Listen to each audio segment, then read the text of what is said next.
I'm so sorry, the session is muted.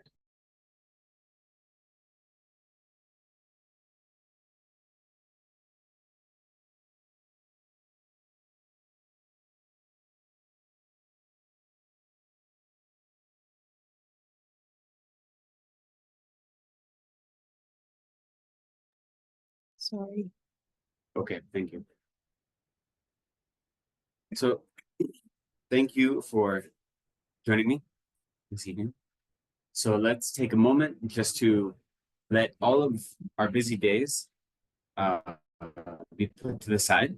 Whatever we've been doing today, whether it's travel, running around, worrying about internet connections, whatever it may be, okay, we can put these all to the side and create for ourselves or recognize the sacred space we have, where we have created for ourselves so that we might study and practice the teachings of the Buddha. So we might look at our own minds.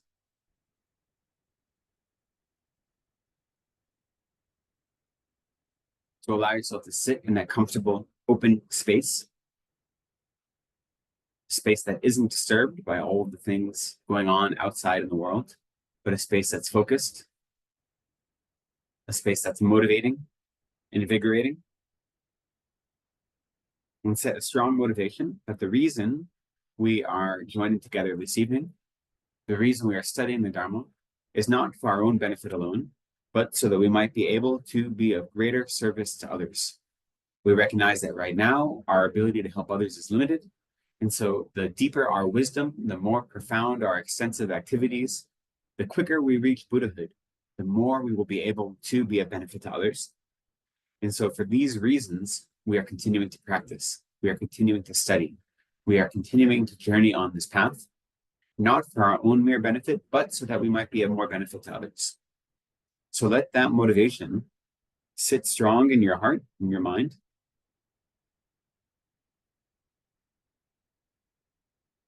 And we'll try to help nurture that motivation by reciting some preliminary prayers.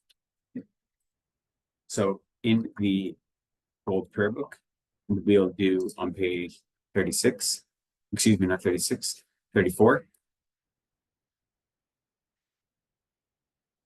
We'll do refuge and bodhicitta 3 times in Tibetan and then in English, as well as the other prayers on those 2 pages.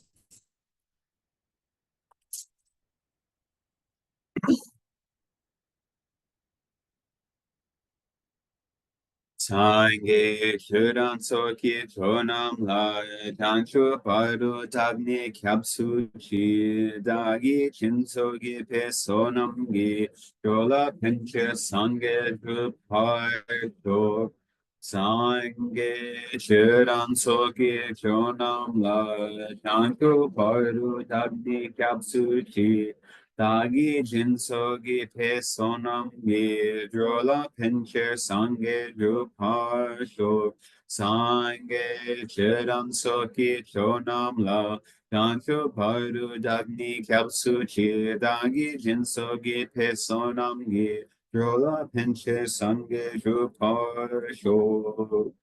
I go for refuge until I'm enlightened to the Buddha, the Dharma, and Supreme Assembly. By my practice of giving and other perfections, may I become a Buddha to benefit all sentient beings. May all sentient beings have happiness and the causes of happiness. May all sentient beings be free from suffering and the causes of suffering. May all sentient beings be inseparable from the happiness that is free from suffering. May all sentient beings abide in equanimity, free from attachment for friends and hatred for enemies. May all sentient beings have happiness and the causes of happiness. May all sentient beings be free from suffering and the causes of suffering. May all sentient beings be inseparable from the happiness that is free from suffering. May all sentient beings abide in equanimity, free from attachment for friends and hatred for enemies. May all sentient beings have happiness and the causes of happiness. May all sentient beings be free from suffering and the causes of suffering. May all sentient beings be inseparable from the happiness that is free from suffering. May all sentient beings abide in equanimity, free from attachment for friends and hatred for enemies. Reverently, I prostrate with my body, speech, and mind. I present clouds of every type of offering, actual and imagined. I declare all my negative actions accumulated since beginningless time, rejoice in the merit of all holy and ordinary beings. Please remain until the end of cyclic existence and turn the wheel of Dharma for living beings. I dedicate my own merits and those of all others to the great enlightenment. Now we'll offer a short mandala offering, both as from the student side as a request for our teaching, but also a request to all the Buddhists for their blessings.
This ground anointed with perfumes, strewn with flowers, adorned with Mount Meru, the four continents, the sun, and the moon. I imagine this as a Buddha field and offer it. May all living beings enjoy this pure land.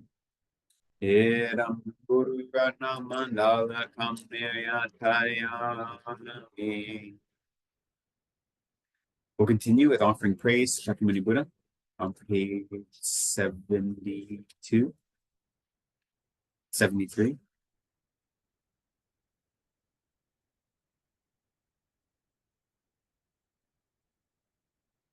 To the founder, the endowed, transcendent destroyer, the one gone beyond, the foe destroyer, the completely perfected, fully awakened being, perfect in knowledge and in good conduct, Sugata, knower of the world, supreme guide of human beings to be tamed, teacher of gods and human beings.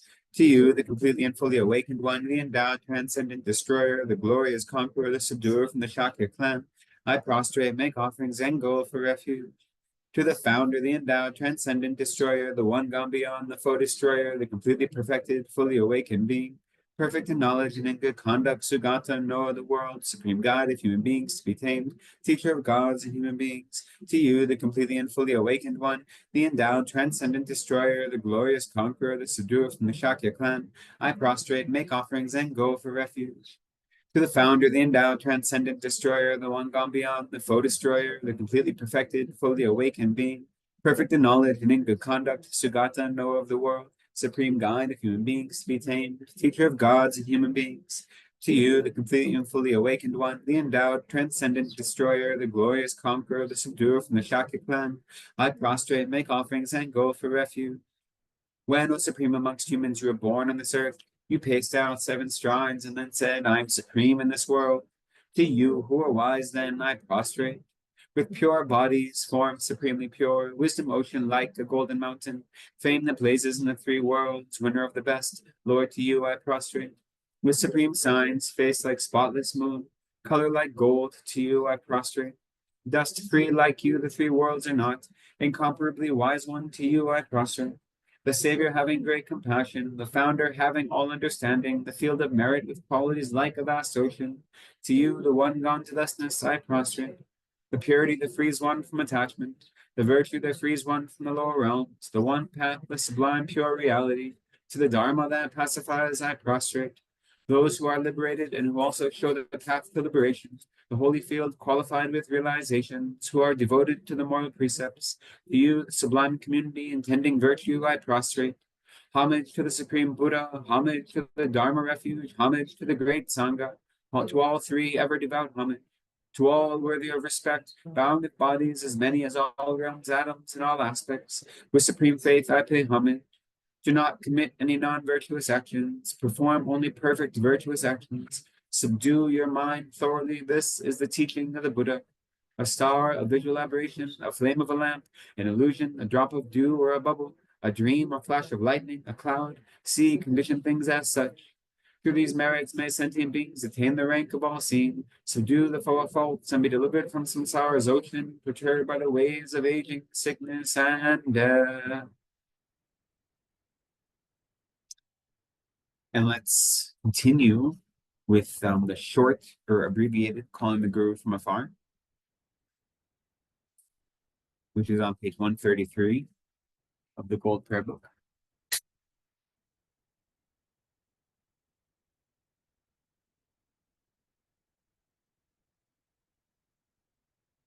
This is, I really appreciate the calling the Guru from afar prayer, both the abbreviated version and also the long version, because it is very clearly a prayer about devotion. There's a whole genre of lama kien, of these prayers that are Guru devotion prayers, calling the Guru from afar prayers. There's many different poets and scholars have composed prayers that are all called calling the Guru from afar. So lama kien is like a genre. Lama kien meaning lama, think of me. So lama kien is like a genre of prayer.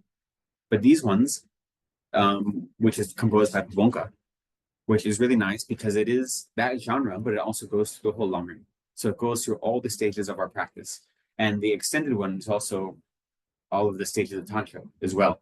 So it combines Guru devotion as the heart of our practice, and it takes that Guru devotion and it expands it out to every other part of our practice. So they're inseparable. Our act of Guru devotion and our act of are really powerful because they combine all of the aspects of it. So we'll do the abbreviated version today.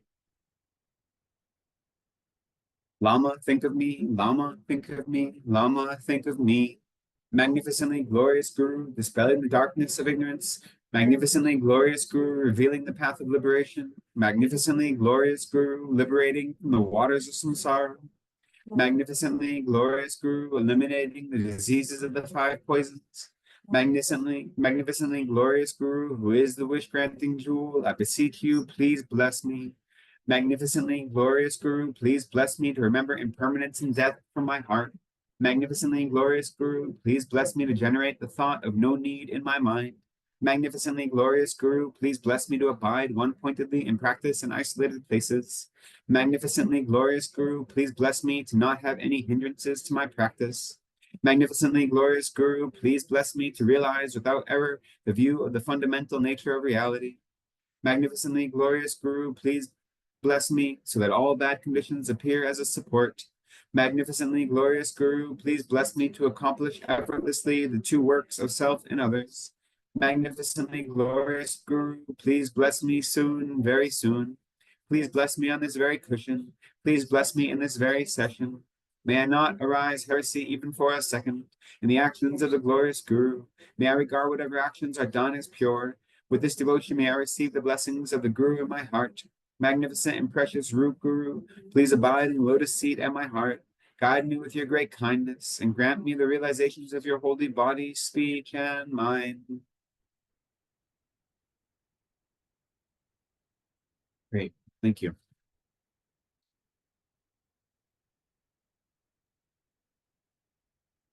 So we're continuing our discussion today on how to rely on the Guru, or Guru devotion, as it's more colloquially called. And we started going into this text by Ashvagosha last week, so we're going to do some more of that. First, what I thought would be appropriate to talk about, and we'll also probably talk about this tomorrow as well, but His Holiness Dalai Lama has confirmed that the Yangtze, the next reincarnation, Lama's Rinpoche, is born in Nepal. And so Guru devotion is interesting when you're looking at your Guru taking a new birth, right? And I think there's a lot of misunderstanding about it. So it's useful to think about. Because our Guru devotion lasts for our lifetime. When I create a relationship with the teacher, right, it lasts for the duration of my life, regardless of if my teacher is living or passed away. But that doesn't mean that that Guru devotion necessarily needs to be transferred to their reincarnations, not automatically, right?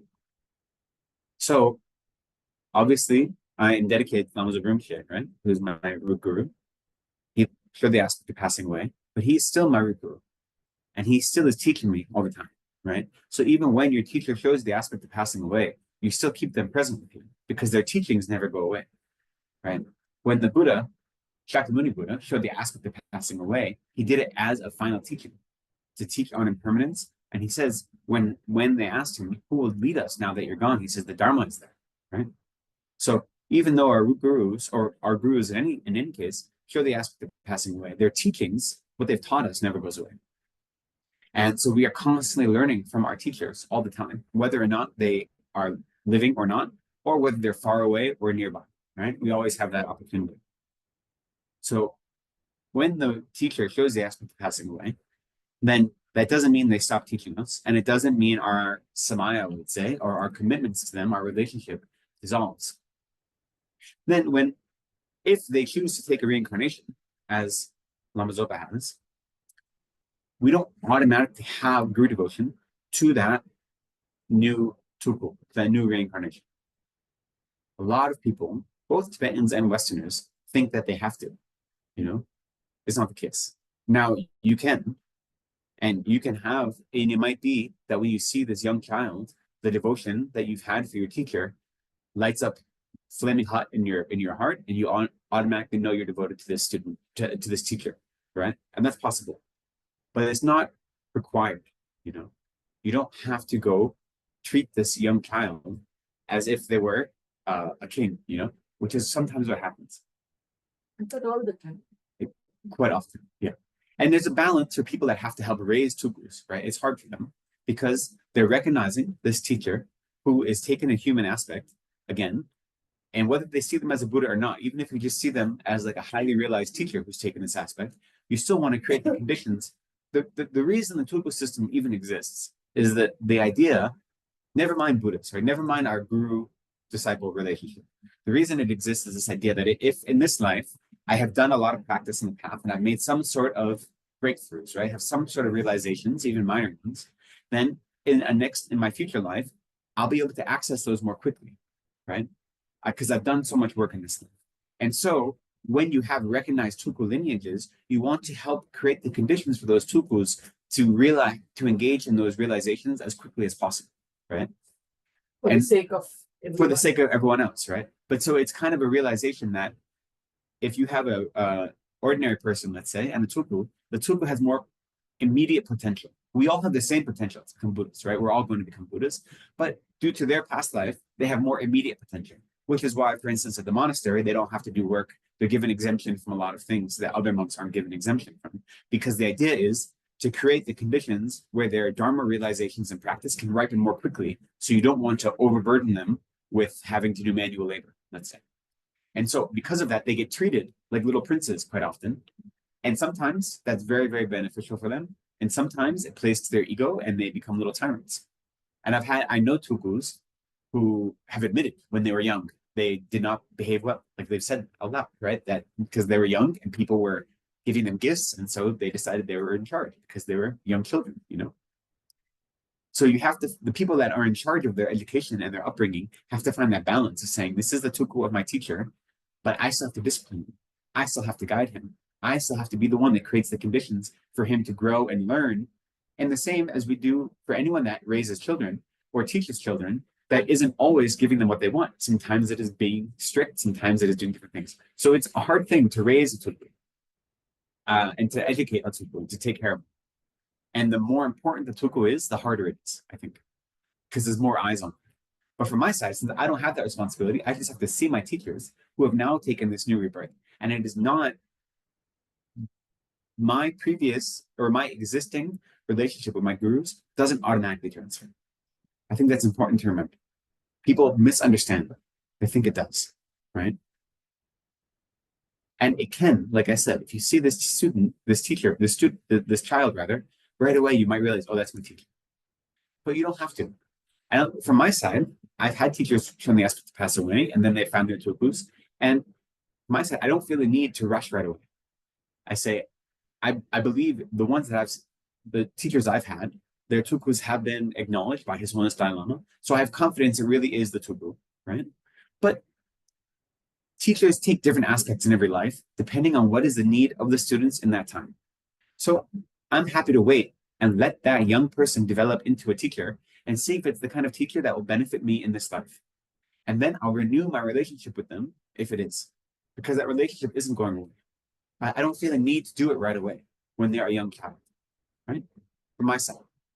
And I think that's an important thing to remember as the next upcoming years in the FPMT is going to be a flurry of activity. Now that now it's official that the Tuku has been born. We say Yangsi in Tibetan, which Tuku is a Tibetan word, right? It means the emanation body, but in general we refer them as Yangsi. Yang just means again, and Si means birth or existence. So a new birth is a Yangsi. So now that the Yangsi has been confirmed, I'm sure in the next year or so there'll be search committees and all these people doing what they have to do. And within the next year, they'll probably figure out who it is. Like that's how these things usually go, right?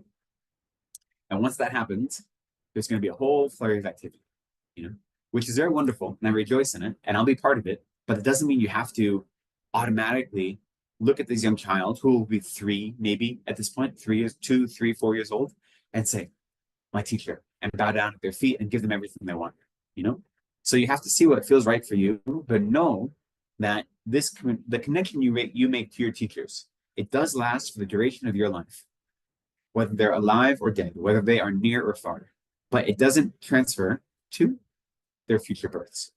There could also be some amount of cultural, what should I say, cultural stuff that, like maybe if I were Tibetan, maybe I would just, it would be easier, maybe. Yeah, I think some of it is cultural, just due to what you are or you're used to, or what is just within your cultural understanding. Right. But it doesn't always work for the better, because, like I said, the relationship to your teacher is the most important ones we have in this life, and they're most important because they're so powerful. And so, if you automatically take this new young person as your teacher, you say, "This is my teacher," and they end up having a very different teaching style than their previous incarnation did, and maybe a teaching style that doesn't suit your mind as well, then it might be hard to keep your guru devotion. But you already pledged guru devotion to this young child when they were 3 or 4 or 5 before you got to know their personality. And so that's not denying their good qualities or their status as a tuku or their realization. It's saying that the way they're choosing to exist in this life may not be in line with what I need as a student, But you've already committed when they were 5 years old before you had any chance to understand that. And so now you have this situation where you have a teacher who you have to always hold as a teacher, but it's a little difficult, right? So that's not always a good thing that your first instinct is the cultural one. I think from my side, and what His Holiness Dalai Lama has often said about Buddhists in the West, is that it's really good that Westerners are skeptical. They don't just take everything on blind faith the way a lot of Tibetans do. And because the Buddha himself and all the Buddhist teachings say we shouldn't just take things on blind faith, right? But it's so ingrained in their cultural history that a lot of it is blind faith. And the Dalai Lama says, no, it's good to be skeptical. But then from my side, I think we have to see that distinction between being skeptical and being cynical, right? Being cynical has an edge of your ego, saying, I know better, that I understand things better than everyone else, and I'm right and this is wrong. That is never helpful. Skeptical says, I don't know, I'm willing to learn, I'm willing to be open-minded, I'm willing to explore, but I'm not committing to something just because I heard pretty words, right? So there's a little bit of a distinction. And I think being skeptical, having a healthy amount of skepticism is a good way to approach a spiritual practice, as well as all of the things we do. It's also, if I may interrupt, it's also now people have written that it's hard being the Tuku as well. I can't imagine it's easy. No, it's very difficult because you have so many expectations, right? And you have these imagine being a 5-year-old child and having all these grown adults coming to you and prostrating to you. And even if they are really quite realized teachers, and even if they have memories of their past life, they're still living as a 5-year-old child or a small child, So they have these two identities at the same time. They have the memories of their past life, or they may have even realizations that are active, yet they have the life of a small child.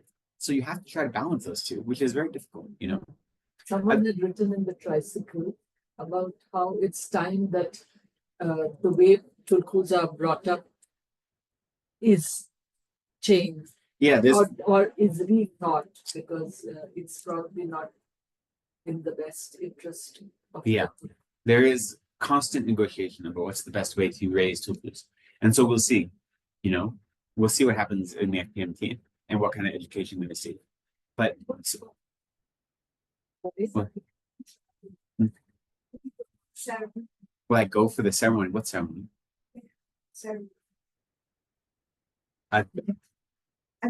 It depends. I don't know what you mean by ceremony. So like there'll be a whole ceremony where the enthroning, yeah, I mean, it depends. If it's at Sarah, of course I'll go. If it's at Kopan, I may or may not go depending on if I can get away from Sarah. It's going to depend on a lot of things, but I would like to go, right? Because even if I don't take that teacher even if I don't take that reincarnation as a teacher immediately, I still hope to take them as a teacher. Like my mind is that they are my teacher and I'm waiting for the conditions to be appropriate to re-engage that relationship, right? So yes, I will go to those things if I'm able to. But that brings me to the next topic, which is, I think it's important to think of what kind of emotional blocks we create that might get in the way of really developing a strong relationship with a teacher. I think some of it is cultural, but other parts of it are just due to us wanting independence, right? Due to us wanting? Independence and not being accustomed to relying on anyone. And so to rely on a teacher in any meaningful way is out of our experience many times. So I think one important emotional block or psychological block, let's say, is that when we see someone who is our teacher or who is teaching, not always engaging in the perfect action of a Buddha. They might make mistakes, or they might just have very human activities. And I'm not talking about abuse or like harmful things, but just everyday normal mistakes, right? And so when we're talking about relating to someone as a teacher, we talked last week about how even if you don't see your teachers as a Buddha, if you're engaging in a Mahayana relationship with a teacher, not a tantric one, but a Mahayana Sutra relationship, when they're teaching, they're still embodying all the qualities of a Buddha, right? And all the aspects. So you see them like a Buddha, even if you don't see them as an actual Buddha. And so in that way, it's useful to realize that the mistakes they make, to view those mistakes as projections of your own misunderstanding and your own afflicted mind, which we talked a little bit about last week as well, right? About how we recognize that I don't understand, or I don't have an understanding of the nature of reality. My mind is constantly afflicted by my own ignorance and my own desire and my own perceptions of the world. And due to those misperceptions of the nature of reality, I superimpose faults on others, especially on my teacher. And so the first way to help overcome these psychological blocks is to realize that there's nothing inherent about the teacher and the way they're behaving, but there is something that I'm projecting onto them. And once we realize that I am projecting something outward, then we don't expect them to be constantly perfect in every way that we want a Buddha to be, because we realize we are projecting expectations and we are projecting faults. So we have to be able to step back from our projections and accept them as someone embodying the aspect of Buddha for the purposes of our Dharma education. Yeah, but this needs to be a little skillful, because then we might just end up putting up with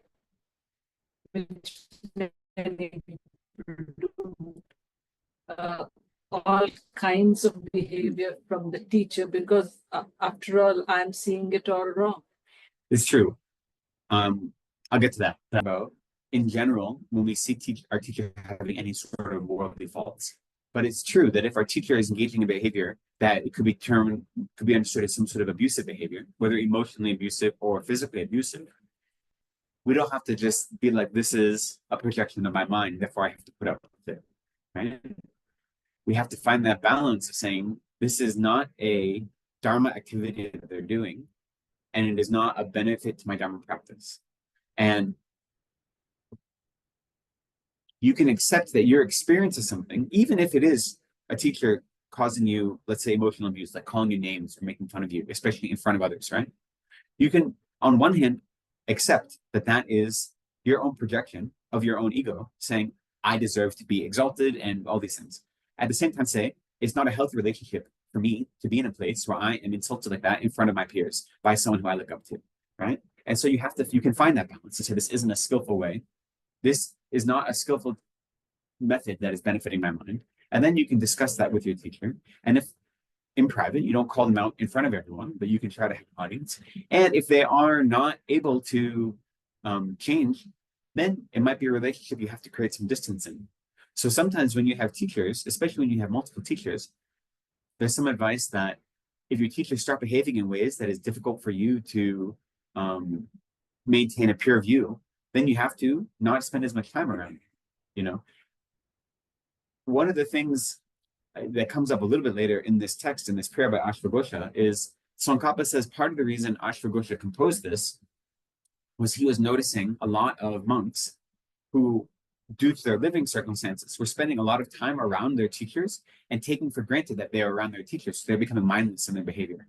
And they were treating their teachers the way they treat just any other monk, right? Which may or may not be with respect if they're a senior monk, but it's not the same way you treat a teacher. But that familiarity with them caused them to be mindless of the commitment they had, right? Which is a danger of spending too much time in close proximity with your teachers. And so sometimes the advice is to create distance and say, okay, I need to be able to step back from this teacher because spending this much time with them is not allowing me to maintain the view of them that I want to hold. And so sometimes when a teacher is acting in a way that you find discordant with the Dharma, whether that be abusive or whether that just be discordant in any way, and they're not willing to budge on it when you have a conversation with them, then instead of saying they're a bad person and having all these negative thoughts, which are going to go against your devotion, you just take a step back and you focus on their good qualities. And you remind yourself constantly of their good qualities. You remind yourself that your experience of their bad qualities is due to your own projection. But you can do that at the same time from a distance by not putting yourself in harm's way, right? And trying to find that balance, which is hard, which is why it's important to investigate teachers before you just accept them, right? Which we don't always have the benefit of doing. And of course, if someone is like abusive and violent and emotionally abusive like that, they're not showing that all the time. So you may not realize that even if you do investigate them, right? Because we don't have omniscience. We have to do the best we can do. But that is part of the reason it's important to investigate, right? But if things occur, there are ways to navigate it. And you do have to hold this tension. But it goes the same with any of our teachers, is that they have the conventional appearance of being human with many of the flaws that come with being human. Because that is the way of presentation that we need as human beings to receive these teachings. If we look at the Sambhogakayas, these types of Buddhas that look, you know, and they're all different colors and they have many hands and all these things, if they appeared like that before us now, we wouldn't be able to receive teachings from them because our minds would be blown. It'd be terrifying. You know, if Chenrezig appeared right now with 1,000 arms and 13 heads, very few of us would be open to receiving teachings from him because we wouldn't be able to conceive of that reality, right? If we saw something that looked like that. So they have to take the aspect of human beings. And so we have to be able to try to find that balance of them having the conventional appearance of a human being, but the ultimate nature of a Buddha. And that is all the time, even when if they're not misbehaving, we still have to find that balance. So if a teacher is engaging in things that seem to us to be inappropriate, that it just emphasizes the need to live in that tension between them adopting a human appearance that comes with the flaws of human appearance and still having the nature of a Buddha. From that nature is what they're teaching us, the pure Dharma, and that they're supporting our practice. And that tension can be hard, but it also can be very fertile, you know? Trying to find that tension and hold on to it forces you to engage in practice. It forces you to understand the nature of reality in a more meaningful way. So even though it can be a difficult thing to do, it can be a very big, important part of our practice as well, to find that tension and to live right in the middle of it, you know? If there is no tension, then for some occasions, that's very, very beneficial for our mind. But when there is that tension, it's like the sand in the oyster that causes a pearl to grow, right? That tension forces us to be doing work. And sometimes maybe that work isn't what we need. Sometimes the Lama is perfectly a Buddha all the time in our eyes, and there's never any doubt, and there's never any tension. And maybe that's what we need sometimes. Maybe that's motivating for our practice. Maybe that makes us move forward in very like important, strong ways. But sometimes that tension is also useful. Depends on where we are in our practice and in our minds, right? So when if a teacher is behaving inappropriately, that tension becomes more important. But so that's one of the psychological blocks, is that trying to live in that tension. I think another way to overcome a psychological block of developing a deeper relationship is, as I mentioned at the beginning of class last week, trying to remember the incredible kindness of our teachers is difficult. We take for granted that our teachers are giving us this opportunity to study Dharma. But if we think of how rare the Dharma is, and again, going back to Guru devotion as being based on refuge, when we understand that the Dharma itself is the real refuge, that is what is going to save us from all the suffering of samsara, is having dependence on the Dharma, right? And then we have these teachers who are actively teaching us the Dharma. They're actively teaching us the way to be free from suffering in this life. We can take that for granted so easily. But how many other Buddhas, past Buddhas, have taken time to be with us right now to teach us? None of them. Shakyamuni Buddha is not here teaching us, right? It's our teachers embodying the mind of Shakyamuni Buddha to be here teaching us. So our teachers are kinder to us than Shakyamuni Buddha, we say. And they're kinder to us than all the Buddhas of the past, because they are here now teaching us. And remembering that kindness, really important, because it's so easy to take for granted. Even more so now that we have so many teachings available online, that I can go listen to really beautiful explanations from any of my teachers at Serije, or from Slonistai Lama, or from other great lamas, just by going on YouTube, right? So it's easy to take for granted that we have access to Dharma now in ways that they didn't even 50 years ago, and never mind, 1,000 years ago. So we can appreciate that access, but we still have to not take for granted how incredibly kind our teachers are, and constantly remind ourselves the kindness of our teachers. And by doing that, it helps break down barriers we have to developing a deeper relationship. And similarly, the idea of showing respect to our teachers and offering service in some way. The biggest emotional block or psychological block, I think, is our ego getting in the way, right? And so remembering the kindness of our teachers, and then being willing to offer service. And I don't mean like, waiting on them hand and foot, but even just pouring water for them, or even preparing a seat for them, even offering to drive them places, any of these things, and showing them respect, like standing up when they enter our room, these kind of things. What that does for us is it helps break down our ego a little bit more. And our egos are so powerful that we built up these big walls of ego without even realizing, to try to protect this sense of self that is so precious to us, right? That we have created in our ignorance, and we grasp onto it both hands. And relying upon a teacher of any sort is difficult for that ego, because it wants to be in control of everything. And so the more we can remind ourselves of the teacher's kindness and generate an appreciation for that kindness, and the more we can take opportunities to serve the guru in any way, or not even just the guru, any of our spiritual teachers, never mind our spiritual mentors, right? We have this distinction between spiritual teacher and spiritual mentor. Anyone that is actively working to help share the Dharma, by putting our ego aside and trying to offer service in some way, some small way, what that does is it helps tear apart our ego just a little bit.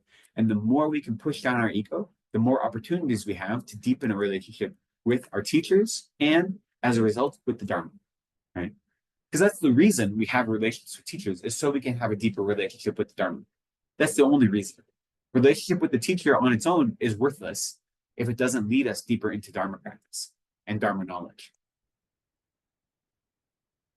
So the only reason we rely on gurus or teachers, spiritual mentors, is because that leads us deeper into the Dharma.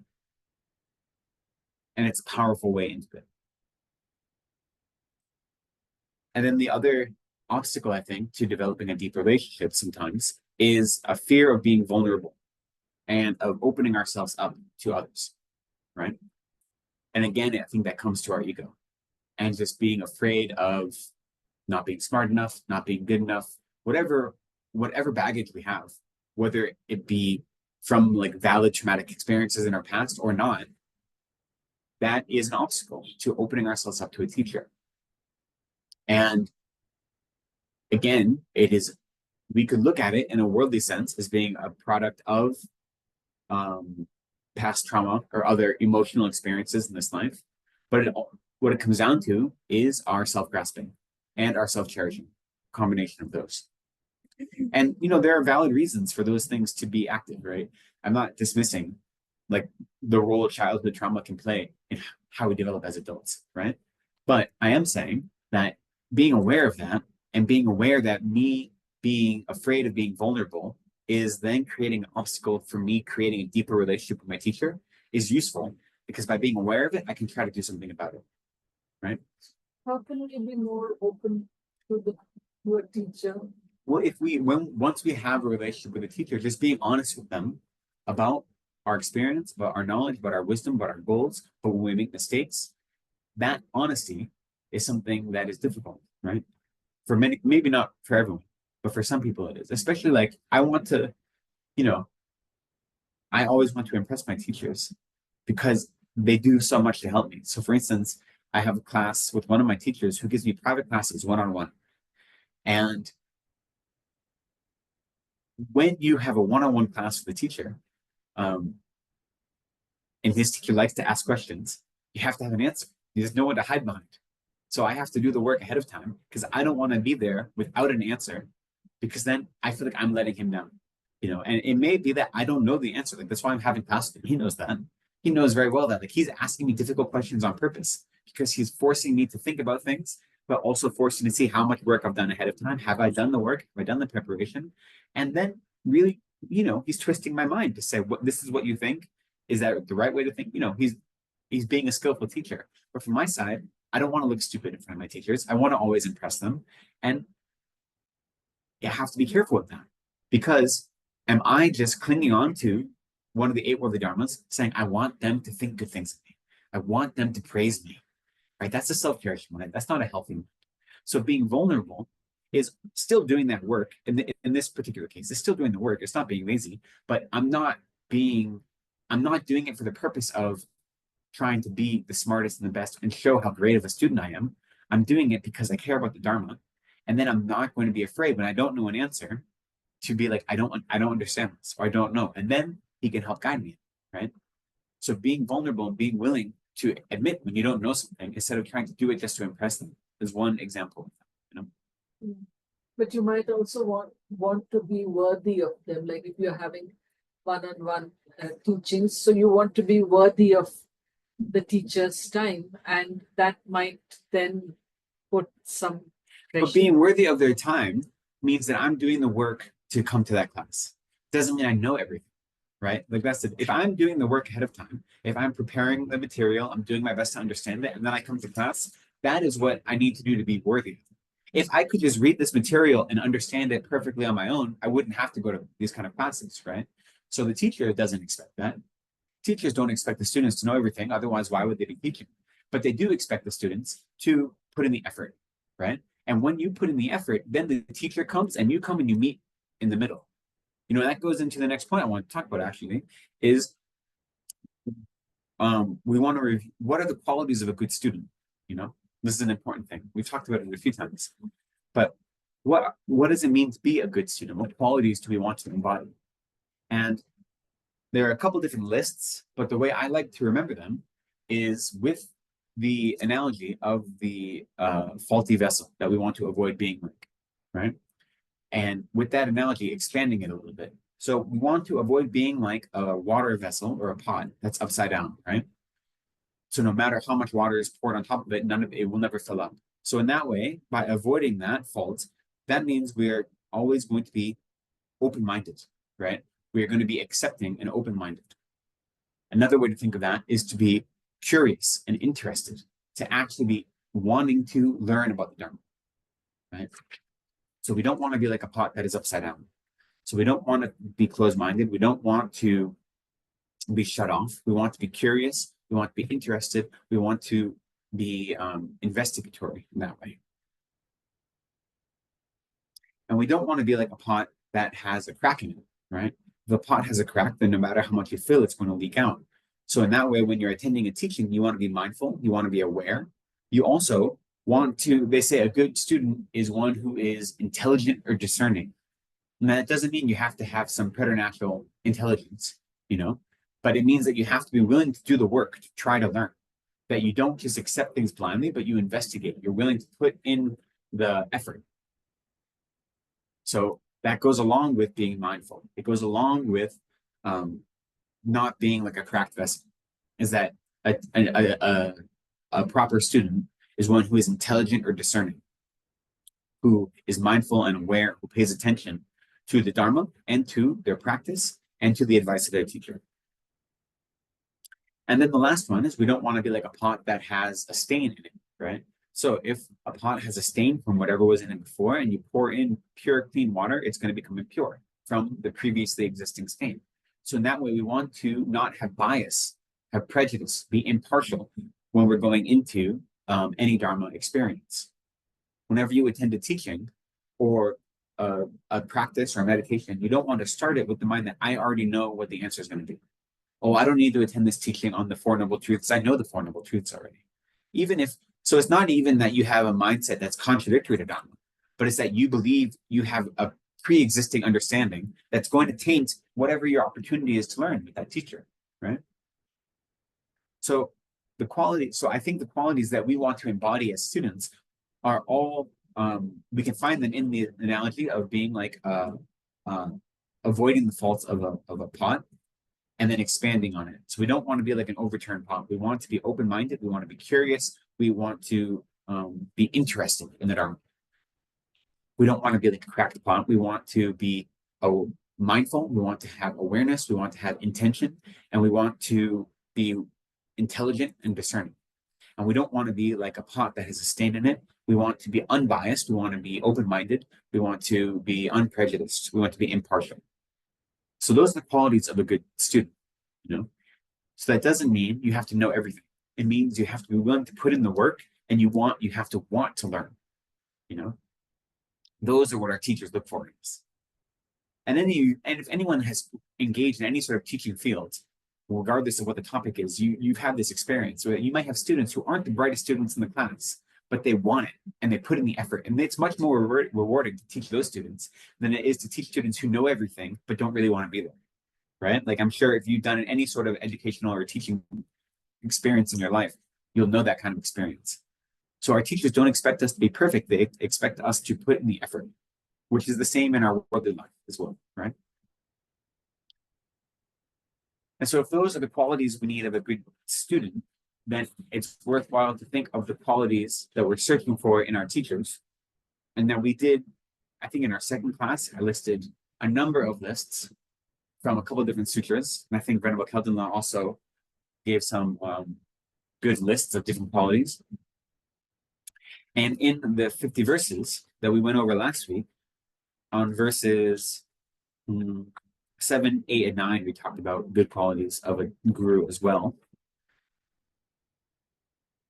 But one way we can think about it, if we want to have the condensed version, the easy version, is we think of our teachers' good qualities as they relate to the 3 higher trainings, right? So what are the 3 higher trainings?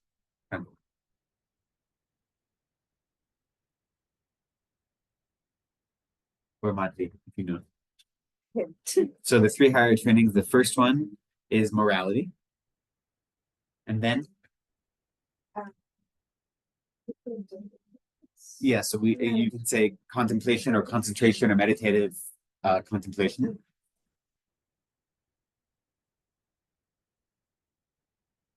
What is the result of deep contemplation? No. Realize. Close to it. Wisdom. So these are all incorporated, but the 3 higher trainings are in morality, in concentration, and wisdom, right? It's okay. So if we think of those 3, then we can think of our teachers, the core good qualities that we're looking for in a teacher in relation to those 3 is an easy, like a shortcut. And there are many, we had a long list last time of all the good qualities you want to look for. And then the teachings even say, in this day and age, it's hard to find a teacher that embodies all those good qualities. So you want to find one that has as many as possible. But if we can condense them down to this three, at least then that gives us a good thing to aim at. So in terms of morality, you want to be searching for a teacher who is disciplined in body and mind, right? And again, we only have our observation, so we don't really know what their minds are like, but we know how they act and how we can observe them. So they have a disciplined or a subdued behavior. You know, you don't want to, if you see someone that's kind of always a little bit wild all the time, even if they're not engaging in non-dharma behavior, but if they're always kind of running around wild and, you know, doing these things, then maybe that's not an appropriate person to take as a teacher. So in terms of morality, you want to see a teacher should be disciplined and subdued in their behavior of body, speech, and mind, right? So that is related to the higher training in morality. And then in concentration, the higher training of concentration, you want to be searching out a teacher who has a level of meditative equipoise or serenity, so a sense of calm and a sense of being able to engage in shine, engage in equipoise or equanimity in a way that is useful, that they're not always rushing to conclusions, you know. So we want to see a teacher embodying that. That would be concentration. And then wisdom. One, you want to obviously have a teacher who has Dharma wisdom and also worldly wisdom is useful. An ability to connect Dharma teachings to everyday life. But also you want them to have wisdom that has caused them to pacify their afflictions. So just having intelligence isn't the same thing as having wisdom, right? Wisdom is a pacifying force, where when you actually develop wisdom, when we talk about wisdom, we mean understanding the nature of reality and understanding the paths, the practice on the paths of a bodhisattva. That kind of wisdom causes our afflicted mind to decrease, right? So it pacifies our afflicted mind. So just being really smart isn't the same thing as having what we're talking about in the higher training of wisdom here, right? So if you can't remember these big long lists of what to search for in a guru, you can just remember of morality, concentration, and wisdom. So having a disciplined attitude and behavior, having an attitude of equipoise or meditative stability or calm, and having both worldly and Dharma wisdom that they allows them to overcome their afflictions, at least in our view, right? Because again, we don't know their minds, we don't know. But if they don't appear to have overcome their afflictions, then it gives us a hint of something. So if a guru is, if your teacher is maybe likes comfort, let's say, a lot, or say food or something like that, then one can say that maybe they don't have, can one say that wisdom is... Again, you have to, so there's two different ways, right? If it's someone who is your teacher already, so if this person is my teacher, but I know they really like nice, comfortable things, and they like to have big meals and things like that. But if they are someone I already have a relationship with as a teacher, then I have to try to understand that in the context of my guru-disciple relationship and not look at it as a fault, but try to see it as a good quality of some way. And any fault that arises, see that as a projection of my mind, right? That me projecting this idea of greed or gluttony or whatever it may be, where it may be something else from their side, because I don't know what is actually going on in there. You know? So for instance, I know a teacher, or I've had experience of a teacher who from the outside, it seems like he always enjoyed really nice things and nice meals, because he was always enjoying really nice meals. But that's because students wanted to offer those meals to him. And students wanted to offer him all of these nice things, right? He never requested any of those things from students, but they, from their side, were offering. And so you can look at that and say he is just likes all of the most luxurious things, and therefore he, you know, is stuck up, or he's likes desire, or whatever it may be.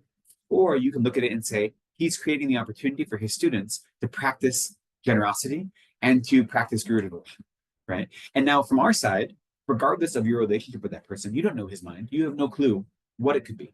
It could be that he's selfish and greedy, or it could be he's a perfectly pure Buddha, has perfect intentions. We'll never know that. So from our side, we have to look at it and say, what is the most beneficial way for me to understand this relationship? And if they're my teacher, then clearly looking at them as creating the opportunity for others to engage in virtue is the appropriate way to look at it. Now, if they're not my teacher yet, so if you see someone who isn't your teacher, you're trying to find someone and determine if you want to have a relationship with them as a teacher, and you see them embodying qualities that you don't immediately think of as being Dharma, then you have to say, can I look at that and understand it from a Dharma perspective, or is it always going to aggravate me? Is it always going to be a difficult thing for me? And if it's always going to aggravate you, then you shouldn't engage in a relationship with them, or at least not at that time. And then you investigate later, and maybe something has changed in you or changed in them, where it's no longer an obstacle that it was, right?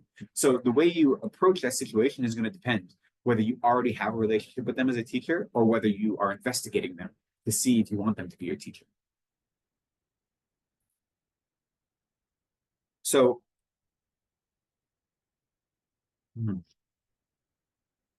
oh, I missed some of the other good qualities of a student. I'm sorry, I forgot some. I have my notes here.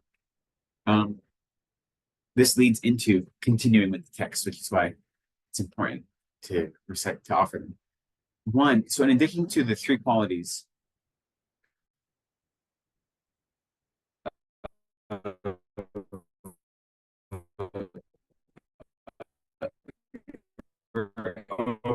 avoiding the three faults of a faulty vessel. But a student should be always fond, right? So as students, if we want these to practice virtue and for opportunities to meditate. And so when we have like a daily meditation practice, if we look at our daily meditation practice saying, oh, God, I have to do my 20 minutes now. Like that is not the right way to go about it, right? And the truth is, these attitudes, all the attitudes of being an appropriate student in general, right? They aren't just for us. They're the attitudes we should cultivate as someone who's trying to engage in a spiritual practice. But when you put them in the context of your guru-disciple relationship, that gives you more energy to practice them, and it gives us more focus. But really, even if you don't have a teacher, these are just good qualities to embody as someone who's trying to live a spiritual life, right? So being fond of virtue, being attracted to virtuous activity, and being attracted to meditation, which is part of the reason when there are newcomers who ask for advice on meditation and they want to know how much they do every day, the advice that's often given is you start with a short meditation practice every day because you want to end your meditation practice before you are tired of meditating, right? It's like when you go on a good vacation, you know, I don't know if you've had the experience, but you go on a vacation and let's say a 10-day vacation is like the perfect amount. Then once you stay a couple days longer, then you're just tired of your family, you're tired of your friends, you don't want to be there anymore, you want to get back to your everyday life. Those 3 days may not seem like a lot, but they can turn the whole vacation from being a really blissful time to being a really aggravating time. Or it's like going home to visit family sometimes, right? How long can you spend with your family before you don't want to be there? So you have to find that magical amount of time where you leave not wanting to leave. It's the same with meditation. When you're trying to develop a daily practice or a regular practice, you don't want it to go on so long that you're tired of it. You want to finish your meditation session while you still have some energy left, because that is what's going to keep you going every day, right? So we want to be attracted to not just virtuous activity, but also to meditation. But then in the case of meditation, you also need to have a balance between feeling good, but also pushing yourself so that you... Well, yeah, hopefully it's not going to be stagnant. So once you begin a practice, then after some time you see, okay, I can do a deeper practice, a more difficult practice, a longer practice, and you're going to expand what your practice is as you do more of it. So it's not like, okay, 15 minutes of meditation every day for the rest of my life. No, it's going to be hopefully growing with you and with your experience, with your wisdom, with your knowledge. But it should always have that, be in that place where, yes, pushing yourself, but you don't every day want to be exasperated by the time you're done. Once in a while, it's okay to be exasperated, right? Like sometimes it's just a bad day and it's going to be hard. So you push yourself sometimes, and pushing yourself through obstacles is really useful. But if every single day you're hitting that same obstacle, then maybe you reassess, you know? But hopefully there'll be new obstacles. Hoping for new obstacles seems like a very strange thing, but the point of hoping for new obstacles means that I've overcome the obstacles that I already have, right?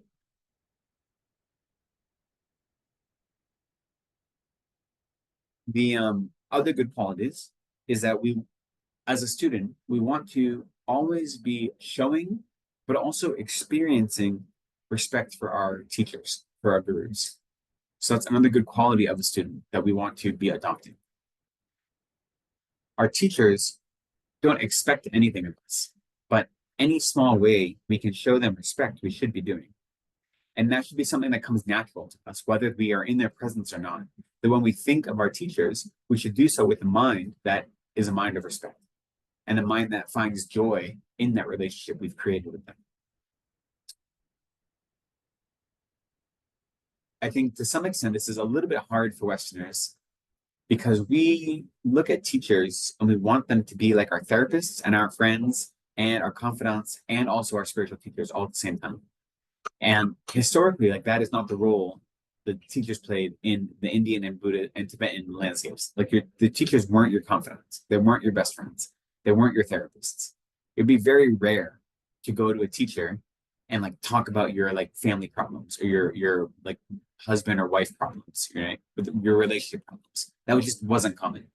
Now, in part, that's because a lot of the students were monastics as well, right? So the type of difficulties they had are different than the types of difficulties lay people had. There weren't as many lay practitioners that were doing deep types of practice in ancient India and ancient Tibet. So the difficulties are, the relationships are different. They're changing now. And it's appropriate to, if you have personal problems, whether it be relationship or whatever, in many of the student-teacher relationships, it's appropriate to ask those, or it can be. You have to see what kind of teacher it is. Not every teacher you're going to relate to in the same way. But to expect our teacher to be like our therapist or to be our best friend is cultivating a mind of familiarity with them that is not the same as a mind of respect. And so we have to see where that balance is and be careful we're not becoming too familiar. Again, it's why it's hard to live with your teachers. You know, it's hard to be near them all the time. I'll say for someone like me,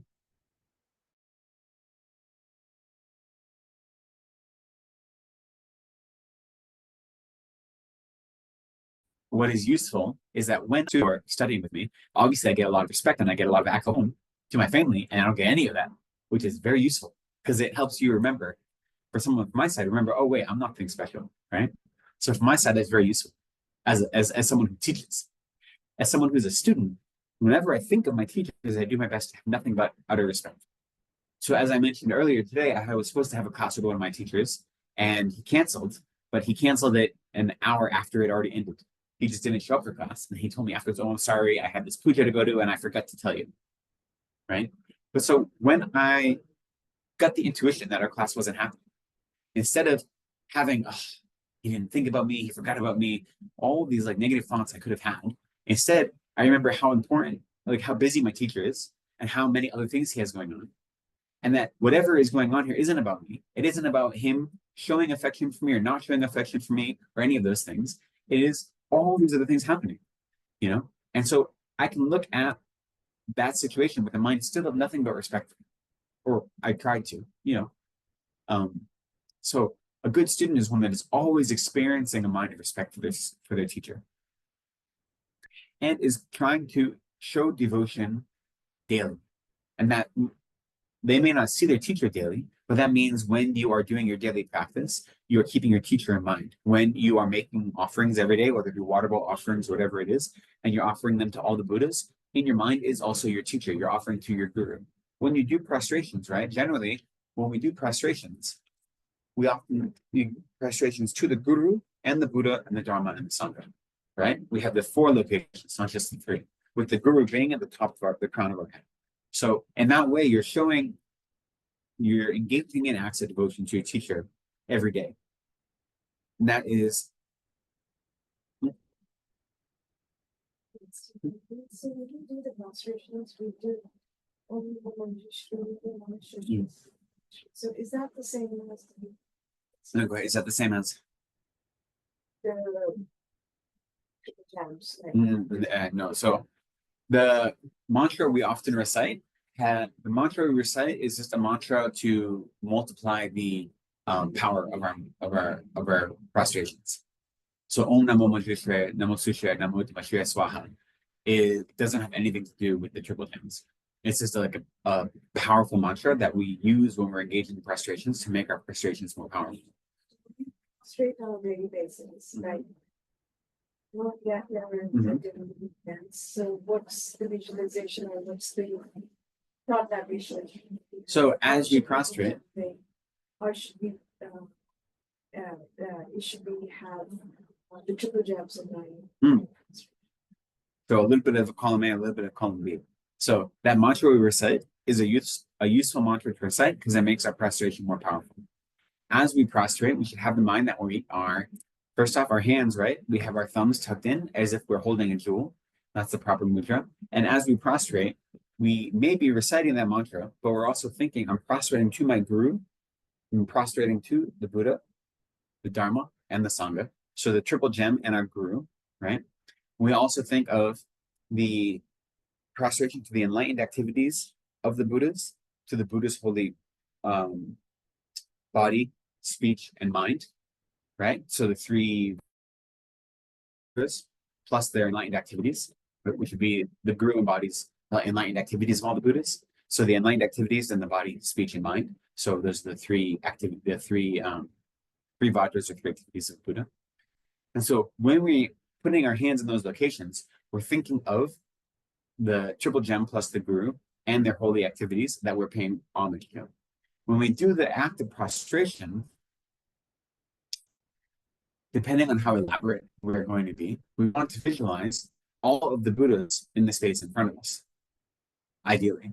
And they might take human bodies, they might take the body of our teacher, or they might take other human bodies, so that we want to actually visualize them, our whole merit field in front of us that we prostrate to. And as we prostrate, we want to envision our body taking up as much space as possible. Because they say the more ground that you cover when you prostrate, the more merit you accumulate. So even though we may even be doing only half prostrations where we're not laying flat, we still visualize ourselves as big as we possibly can, covering as much ground as we can. And the reason for this, and again, we were talking earlier about like just the idea of I want to do this to accumulate merit. It's not just because I'm going to visualize myself, I'm going to visualize myself the size of a giant because that will give me more merit. The reason all has to do with there is this whole merit aspect, but the other aspect is training our mind to be attracted to and habituated to not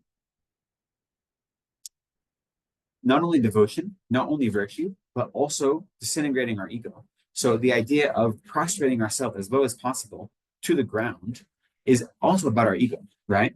Understanding the benefits of the triple gem and how incredibly fortunate we are to have received a relationship with the triple gem in this life. Our prostration is an embodiment of that respect. And so by doing these visualizations and by reciting these mantras, it may or may not be multiplying our merit, depending on how we believe in that calculus. But what it is definitely doing is helping us push our egos out of the way and create a relationship with Triple Gem that is more meaningful. And that allows us to be open to them in a meaningful way. So the general visualization would be the whole merit field in front of you, as best you can, your body taking up as much ground as it can take up as you prostrate. And again, since it's a visualized thing, even if you, for whatever, if you have a physical limitation and you can't do a physical prostration, you still can have that visualized prostration, right? Even if you're doing it just sitting here and you're not moving your body, you can still visualize it. And then thinking of the Guru, the Buddha, the Dharma, and the Sangha, and the holy enlightened activities, the holy body, holy speech, and holy mind. And those are the things that you are putting to the crown of your head, which is the purest part of your head. You're putting that to the feet of all the Buddhas in that way. So that's something you should do every day with your guru in mind, with your teacher in mind. And if you don't have a specific teacher yet, or if there are teachers who you admire, but they're spiritual teachers, but not spiritual mentors, you can still include them in your merit field because they're still someone that you are relying upon to understand the Dharma in a meaningful way. So there are teachers I have that aren't my gurus, but I still have incredible respect for them. And I still prostrate to them because it still is beneficial for me to do so. So you can keep them in mind as well. It's not black or white in that way. Venerable, I have a question. Mm-hmm. So in one of the qualities, and I think this was session 2, characteristics of a yogi, it says, like I've got down, possesses loving concern for the students. Mm-hmm. So when your teacher didn't tell you about class being cancelled or told you terribly late, is it not not possessing loving concern? Or it's up to you to Well, obviously I don't know his mind, right? So I can't say. But I know when he called me, he said, "Oh, I'm so sorry. I had a big puja to attend to and I forgot to call you and tell you." So right away, just him apologizing to have a teacher who is so, this is a teacher who the Dalai Lama calls him to come give talks and conferences because he's so well regarded. To have him call me and say, "I'm so sorry." Right away, that shows, at least to me, that he has loving concern, and his time is he wasn't, like playing video games or something. Like he had other important things to do that occupied his time. He didn't have to call me and apologize. He could have just said, "I was busy, sorry. I was busy, until next time." But instead, he called me and said, "I'm so sorry." So from my side right away, I had no doubt that he has loving kindness for me. But again, it's going to depend on, it has to do with someone who's already your teacher versus someone who you are investigating to see if they're going to be a teacher. Then the way you look at it is going to be slightly different, which is to say you're making it up. Like at least from my side, in this circumstance, I'm not fabricating. "Oh no, he really does care about me." That's like, from my side, this is how I genuinely feel, So it's not a matter of trying to trick yourself into believing something, but it's trying to realize that sometimes your first instinct or your first interpretation isn't correct. Because my first instinct for things have kept me in samsara for a long time, right? So I'm trying to work on looking at that first instinct and see maybe that's not the right one, But also that's especially when you're trying to investigate whether someone is going to be someone who you want to have a relationship with. You look at how they treat their students, and you see if they are kind to their students, or they show what looks to be kindness, or if they're always strict, or they're always, ignoring their students. And then you can see how that affects your mind. And if, I've seen some teachers, not just Dharma teachers, like teachers at university, who are very, very strict with their students, but they're strict because they want their students to do well. And so they don't ever have like kid gloves. They're very, very strict.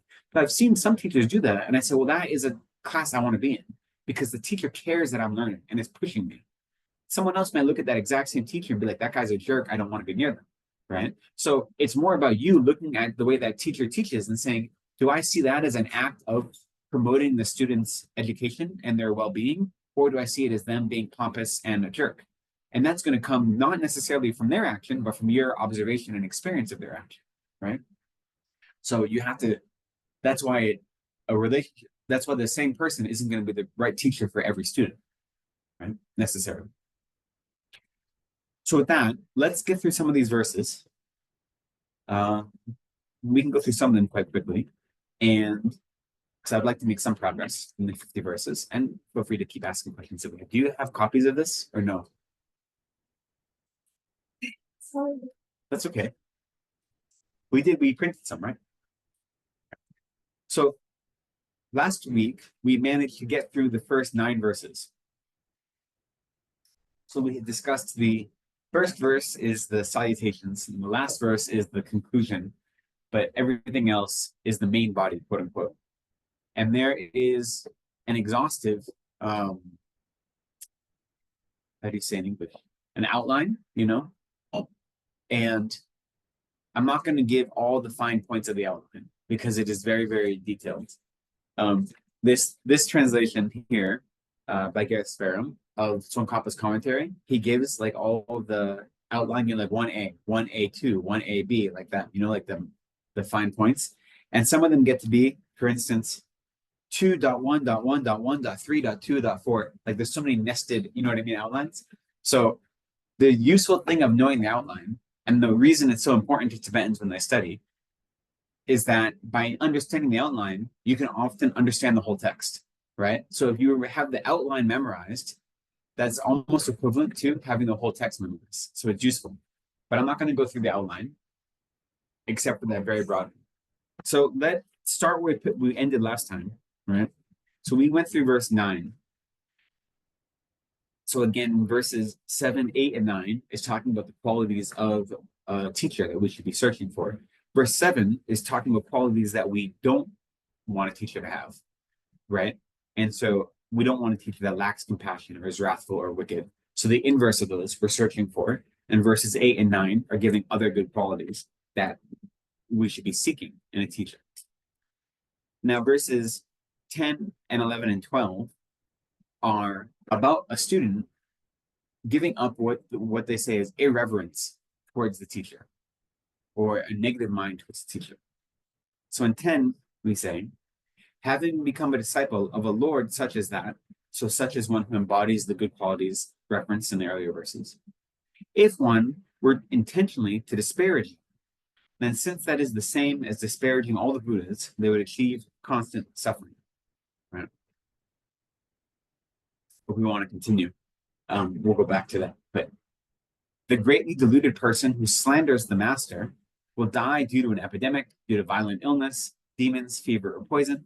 He may also be killed by the king, by fire, by venomous snakes, by water, by dakinis, by thieves, by demons, or by corrupting forces, and that sentient being will then go to the hell realms. So Rather excessive, is it? now now remember, this text is specifically talking about your relationship to a tantric teacher. These verses are coming directly from the Vajra Tantra, talking about breaking your samaya, your Vajra samaya with a teacher. But these are showing that there is both visible and invisible consequences to developing a negative relationship with a teacher. But here, it's specifically saying about slandering or disparaging a teacher, right? So, and doing so intentionally, right? As we say in verse 10, if they were to intentionally disparage a teacher. So what that means to disparage is to speak badly of them, to criticize them, to make fun of them, to have disrespect for them, like active disrespect, or to engage in actions to intentionally disturb their minds, right? That's what it means to disparage them. To slander them is to say bad things about them to others, right? To do so intentionally. So this isn't just to say like having some doubts about a teacher or having these things. It's to go out of your way to engage in these harmful actions after you've created this relationship with the teacher. So the reason you would have created this relationship is because you know this person has the opportunity to give you Dharma insight that will free you from suffering. And then you create these negative minds is a very dangerous thing. And it's made more dangerous, as it says in verse 10, because by intentionally disparaging your guru, you're disparaging all the Buddhas. When you engage in a relationship with the teacher, the reason it is such a powerful relationship is because they embody all Buddhas for you. So anything you do in relationship to your teacher, it is equivalent to doing it to all the Buddhas, right? Which is why making one offering to a teacher is more beneficial than making an offering to all the Buddhas, because they represent all the Buddhas in your life right there. But disparaging a teacher, criticizing a teacher, is like criticizing all the Buddhas. Now, again, this doesn't mean that you should take everything a teacher says at face value. And it doesn't mean if they say something that you think might be incorrect, that you can ask them about it or call them out on it. But there are skillful ways to do that and non-skillful ways to do that. And there's a difference between me going to my teacher and saying, oh, I think like this thing you said or you did confuses me, versus me going to someone else like, look at him, he doesn't know anything, right? Like those are wildly different scenarios, right? So this isn't saying just accept whatever your teacher does blindly, but it is saying that once you've created this relationship with someone, you have created a relationship that is the equivalent of you engaging with all of the Buddhists. That's how kind our teachers are. And that's how much they can benefit us. So that to openly slander them, go out of your way to disturb them, to disparage them, to speak badly of them, to criticize them, is like doing that to all the Buddhists. Now, all these different things that are mentioned in Vajra Tantra, these different ways you can experience suffering, you can believe them to be literal or not. Like, I don't know if it really is all that it matters that much. The point is that there are what we call visible and invisible consequences. So invisible consequences is having negative future rebirths, and visible consequences are types of suffering you'll experience in this life that'll all come from engaging in creating our virtue in relation to your teacher, especially by slandering them or going out of your way to disturb their mind. So whether these specific things are things you believe may or may not happen, I don't think that, at least from my mind, for the way I engage with these teachings, believing these specific things doesn't matter that much. Do you know what I mean? Maybe it mattered more 1,000 years ago when this was actually composed. For me, that is not as important to recognize that there are consequences, both potentially immediate consequences in this life, and then creating negative karma about where I'm going to be reborn. So that is what's more meaningful to me. To know that I might develop an illness or a fever, or these things are less like the specifics of it. For my mind, they aren't helpful. For some people, they might be. So if you don't get hung up on those, if they're an obstacle for you. Just recognize what it's pointing to, you know? And that goes on to the 13th, the next three verses, right? Continue how, as a student, we should avoid being irreverent. This is the word that I've seen a lot, and it's interesting because it has different meanings in English.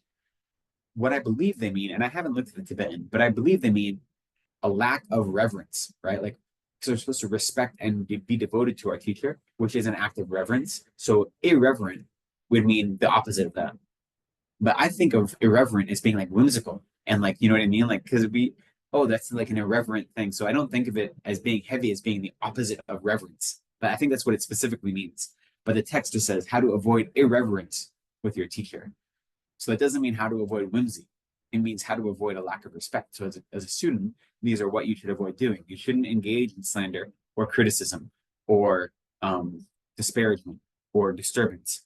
And then with 13, it continues, never disturb the mind of your masters in any way whatsoever. If, due to your own delusions, you were to do so, you will definitely be roasted in the hell realms. It is perfectly explained that anyone who slanders the master will dwell in one of the terrifying hell realms that are taught, such as Avicii. Therefore, make every effort to never disparage the Vajra master, the greatly intelligent one that never boasts of their virtues. So again, in this text, it uses the term master, which is a translation of Lopon, because when you're in a relationship with a Vajra teacher, the person who gives you initiation is called your Vajra master, a Dorje Lopon. So that's what that is using here. And so I didn't translate it as guru or as teacher because I wanted to be strict to the Tibetan. And so in this one, it's often you're going to see the term master because it's referencing usually a Vajra master. So that's why. So again, we don't want to, I think 13 is important. Never disturb the minds of your masters or of your teachers, let's say.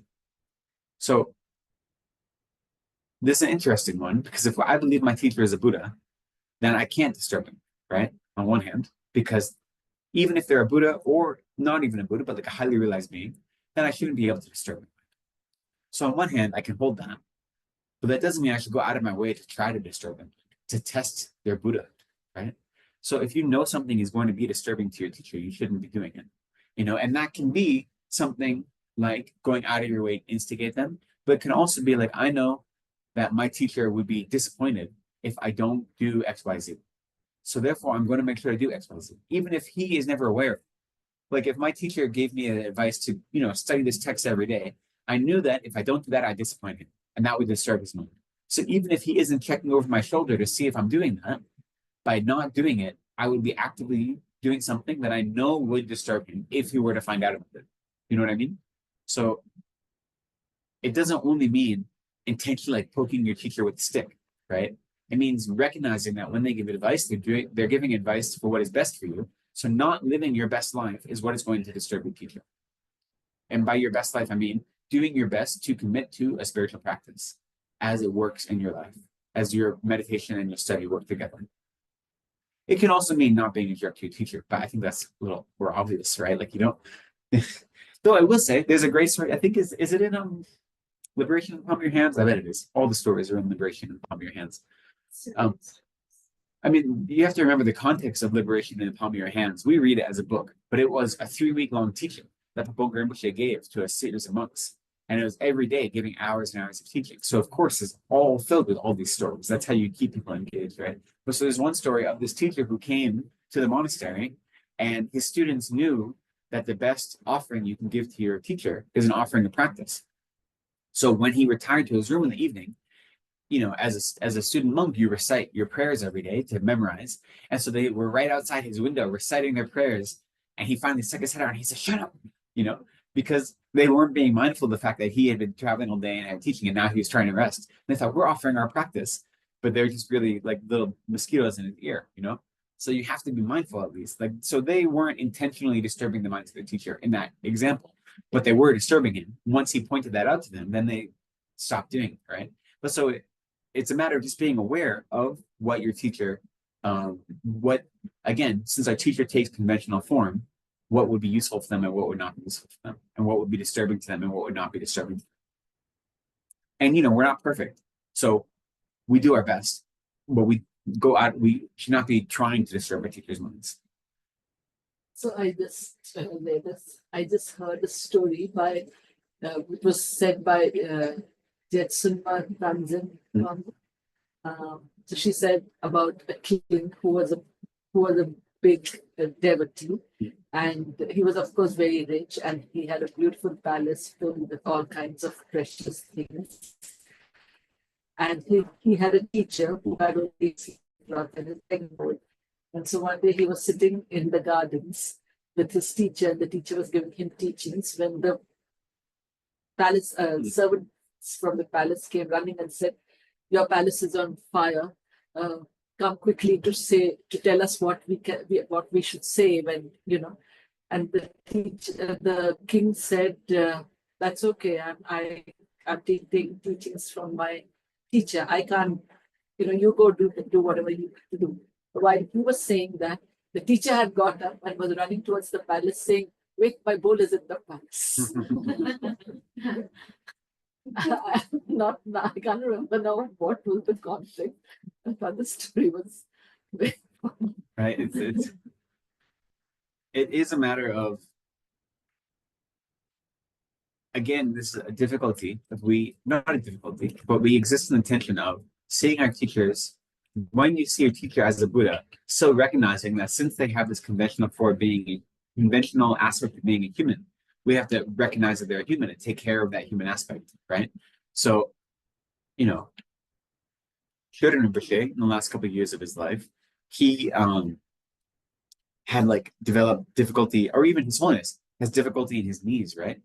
And so he had, well, actually, I don't know His Holiness's regimen, but Choe Rinpoche, one of his devotees would give him would give him leg massages and knee massages every day, every evening, because he needed them to try to keep, because he was in extreme aspect of pain. So as your teacher, you say, well, he's a Buddha. This is all just an appearance. It doesn't matter.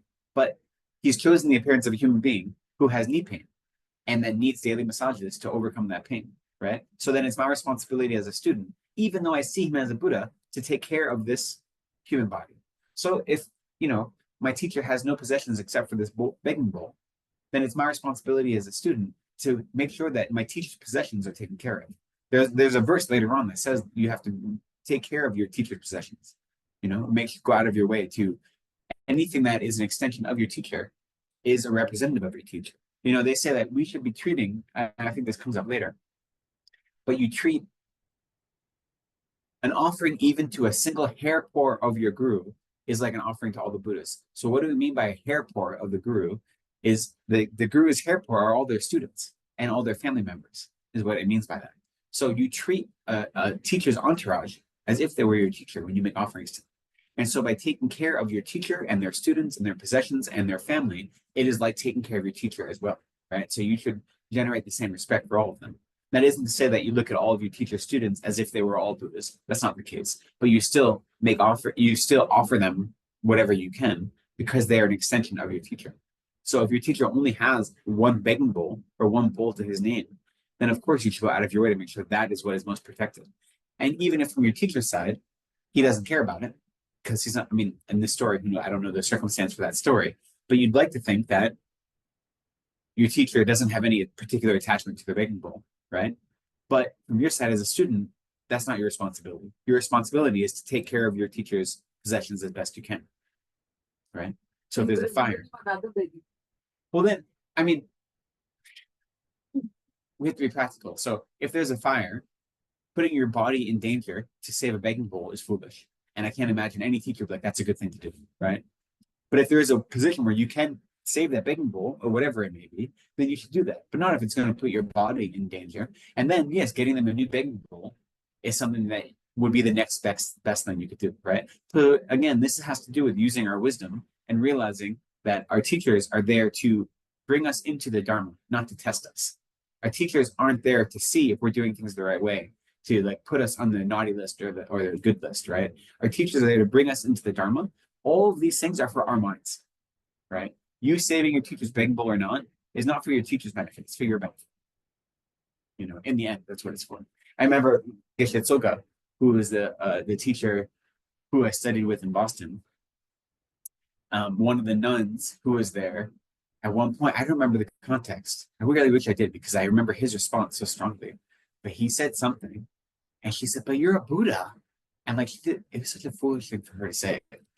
Anyway, but she said that in front of everyone in this class, and he looked at her and he goes, "It's very useful for you to think that, but it's not useful for me. Like that's your job is to see me as a Buddha. That's not my job, right? Like it's not useful for a teacher to have their students look at them as Buddhists. It's like incredibly stressful for many teachers, right?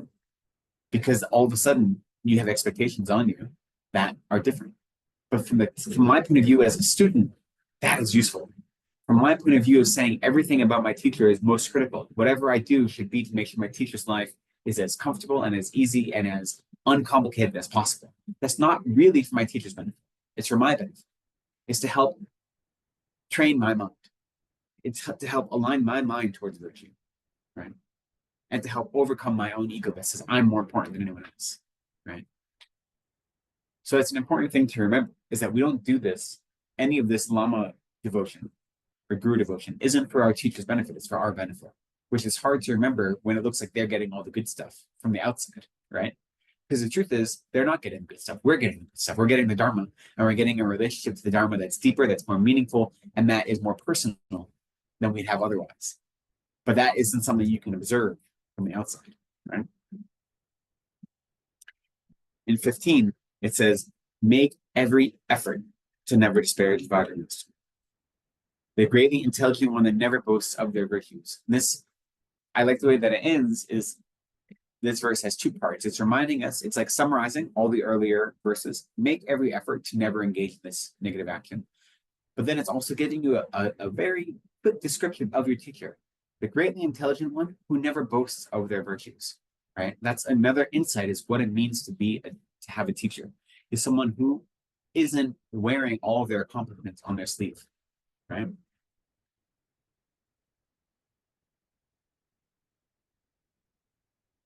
I think another thing, when we read verses like these that encourage us to engage in every effort to not engage in negativity towards a teacher, is to remember that all the negativities that we do create can be purified, right? Nothing is set in stone and never changeable. If we engage in some harmful action towards our teacher, intentionally or unintentionally, we can fix it. Negative actions we've created, negative karma we've created can be purified. There are ways to purify. Trying to develop a mind of loving kindness and bodhicitta is the most powerful thing we can do. That can purify almost any negative action, right? And they say often with relationship to our teachers, if we've created negative karma with relationship to our teachers, then make offerings to a teacher is a way to repair that negative karma and to purify. So while it's important to remember that there are heavy consequences to engaging in harmful actions towards a teacher, such as disparaging them, criticizing them, and so forth, it's not useful to think that I'm worthless and I can't fix these mistakes I've made, right? Because that's not a useful, like, again, this difference between having embarrassment or feeling guilty to say I'm a bad person because I did this. That's not a useful attitude. All the negativity, all the negative actions we've done in this life, we've done them countless times in past lives. We can purify all of those. So they're not new. These aren't new activities. So if we are committed to a life of virtue and a life of Dharma practice, then we're going to make mistakes because we're human and because it's samsara and because we're still learning. And so when we make mistakes, the important thing is being open about it, being vulnerable, recognizing we made a mistake, not letting our ego say, nope, I was perfectly right. I never made a mistake. Admitting our mistake. Ideally, if you're in a situation where you can admit that mistake to the person you harmed, that's helpful because that's even more helpful for your ego. Then you may not be able to. But if you're able to, that's great. More important is then engaging in actions to counterbalance it, to purify it.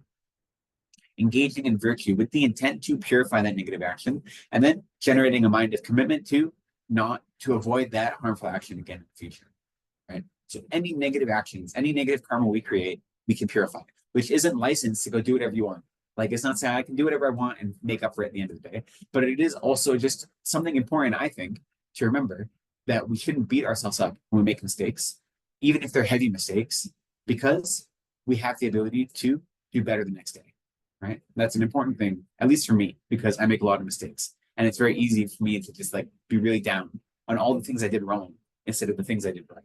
Right. I think that's the case for a lot of us. If I see my own mistakes much in like technicolor, and all of the things I do right are like in subdued black and grays, right? It's hard for me to see those good qualities if they exist at all.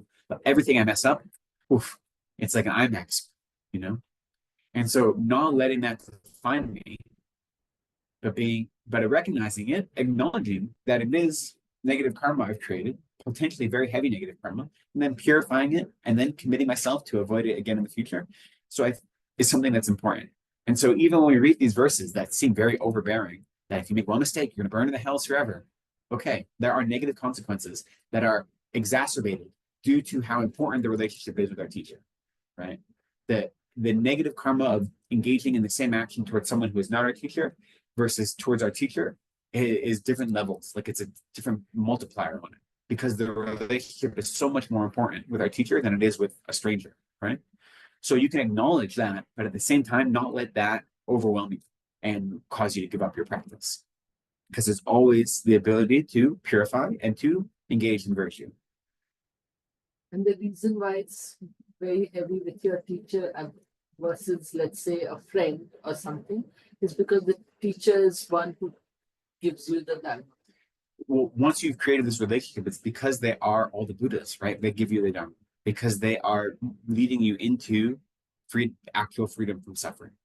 And they're your conduit to all of the Buddhist teachings and the embodiment of all the Buddhas in the world for you, right? And so doing this to them is like disparaging the Dharma, disparaging the Exactly. Buddha. Anything you do towards your teacher, you think that you're doing it to all the Buddhas. It's the same weight as that. But that's good. That goes for both virtue and non-virtue. Making an offering to your teacher, having a mind of respect for your teacher, going out of your way to offer service to your teacher is the same as offering that to all the Buddhas. Even more powerful. They have, it's always, they say, if the entire Zamboling, if the entire world system was filled and overflowing with jewels, and you offered that overflowing, or if let me think of the analogy they often give. If every grain of sand in the Ganges River was like an entire world system filled with jewels, and you offered all of that to the Buddhas, the virtue, the merit you accumulate by making one small offering of practice to your teacher is greater, right? Because it's so much more powerful than offering jewels and these things. World systems filled with jewels that you offer to all the Buddhas versus doing one small act of virtue towards your teacher is more powerful, because your teacher is with you right here. All those Buddhas that exist, they didn't create, excuse me, they explain the Dharma in meaningful and useful ways, but they aren't here giving it to us face to face where our teachers are, right? So I had hoped to continue a little more, but, well, I think we have a little time. I think the important thing about this also is that if we remember, we're encouraged not to disrespect our teachers, but then the opposite of that is respecting our teachers, right? And one of the ways that's powerful is look at how our teachers show respect for their teachers and try to emulate that. Because one of the ways we talked about last week leading into this text is that this text is all about how to engage in Guru devotion through our actions, right? We have Guru devotion through our speech and through our actions. And one of the ways we do through our actions is emulating our teachers, we said. But we don't emulate their habits. We don't emulate their idiosyncrasies. We emulate their Dharma practice. And so looking at the way our teachers treat their teachers is incredibly powerful for our own practice. So I know, for instance, Lama Rinpoche, we don't have any of the photos. But if you ever see a photo of him with His Holiness Dalai Lama. He's like doing his best to get as low as he ever possibly can. You know, there's a beautiful photo just a couple years ago of Rinpoche with Dalai Lama, and you see Rinpoche like doing his best to like get as low as possible while His Holiness is holding his hand, so he can't get too low. But whenever he's around His Holiness, his first instinct is like to bow and prostrate and be as low as possible, right? No matter if he is surrounded, Lama Zopa is surrounded by his students who have nothing but devotion to him. He's like, no, I'm in the presence of Dalai Lama. I have to be on the ground if possible, right? So that kind of devotion, seeing the way our teachers relate to their teachers, is useful for us to emulate. So when you say, to one way you show respect for your teachers is by emulating their behavior, by emulating their devotion to their teachers, is something we want to adopt in our own practice. Is that one in Bodh Gaya, I think, is it, or Damsalan? It was recent though, right? Yeah. There's a few. I mean, it does anytime you see a photo of His Holiness, and I think this holds true for every photo I've seen with Rinpoche in the presence of His Holiness, is that he's always doing his best to prostrate. So when we say emulate our teachers, and this is something we can get hung up on, we don't mean emulate how perfect their hand mudras are. We don't mean emulate their melodies. We don't mean emulate any of the worldly aspects that they show. We're emulating their behavior, and we're emulating their realizations, which obviously we don't have, but we want to develop in our own minds, right? I think sometimes people get caught up on the worldly things. And having a teacher like Lama Zopa Rinpoche, who is very, very idiosyncratic in the way he does things, that it feels like sometimes people emulate his idiosyncrasies, but they're not emulating the intention behind those idiosyncrasies. At least that's my experience with some of the students. Again, that's me projecting. I have no clue what's in their mind. But our goal with our practice is to emulate our teacher's behavior in the way they relate to the Dharma, not to the accoutrement that they have. Right?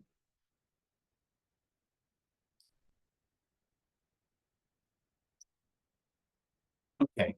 I think this is a good place to stop, actually. We won't continue more. It's almost 8. Do we have any questions? I know it's been a little bit of a laissez-faire class today. I apologize. But if there's any questions or anything else you want to discuss or bring up.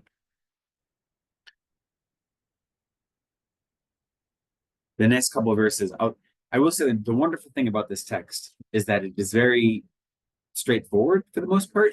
And so it's pretty easy to understand.